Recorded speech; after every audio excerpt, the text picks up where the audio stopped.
Miracles of compassion, the healing of the bleeding woman and the feeding of the 5,000. The ministry of Jesus was characterized by a series of profound miracles that demonstrated his authority over nature, sickness, and even death. Two of the most significant events recorded in the Gospels, the healing of the woman with the issue of blood and the feeding of the 5,000, illustrate his deep compassion for individual suffering and his miraculous provision for the masses. While these events occurred at different points in his Galilean ministry, they together reveal the multifaceted nature of his divine mission. The woman with the issue of blood. The account of the woman with the issue of blood is found in the Synoptic Gospels.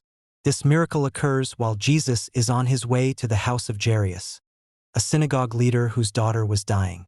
A life of suffering and isolation. The woman had suffered from a chronic hemorrhage for 12 years. According to the laws of the time, her condition rendered her unclean, meaning she was socially and religiously isolated, unable to participate in communal worship or even touch others without making them unclean. She had suffered a great deal under the care of many doctors and had spent all she had, yet instead of getting better she grew worse. An act of desperate faith. Hearing that Jesus was passing through, she pushed through the dense crowd, believing that if she could just touch the hem of his garment, she would be healed. In a moment of profound faith, she reached out and touched the fringe of his cloak. Immediately, the bleeding stopped, and she felt in her body that she was freed from her suffering. The response of Jesus. Jesus, perceiving that power had gone out from him, stopped and asked, "Who touched my clothes?"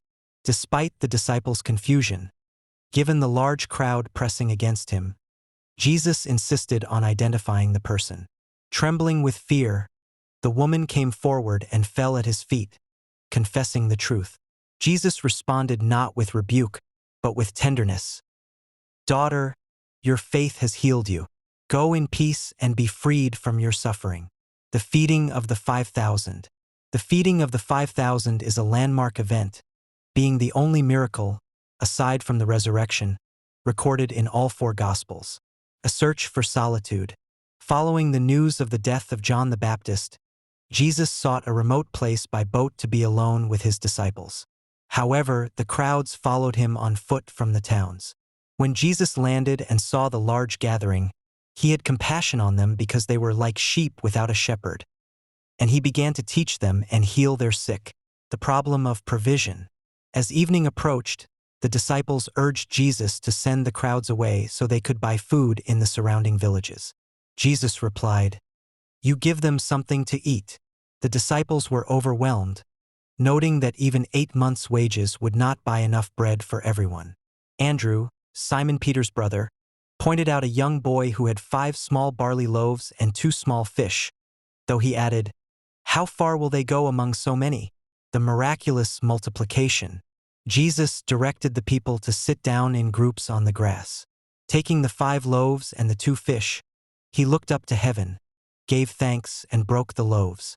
He gave them to the disciples, who distributed them to the people. Miraculously, everyone ate and was satisfied. When the disciples gathered the leftover pieces, they filled 12 baskets, one for each of the 12 tribes of Israel. Theological significance and connection. These two miracles, though distinct in scale, share common themes that are central to the gospel message. Individual versus corporate compassion. The healing of the woman demonstrates Jesus' concern for the individual outcast. He stopped a journey to a high-ranking official's house to acknowledge a woman who had been marginalized for over a decade. Conversely, the feeding of the 5,000 shows his provision for the corporate needs of the community, ensuring that no one went hungry while seeking spiritual truth. Faith and provision. In both stories, the theme of faith is paramount. The woman's faith was the catalyst for her healing, while the boy's small offering of bread and fish became the vessel for a massive miracle. Both accounts emphasize that what little a person has, whether it be a desperate touch or a meager meal, can be transformed by the power of Christ. These narratives continue to serve as foundational pillars of Christian faith, illustrating that Jesus is both the healer of the broken and the provider for the hungry.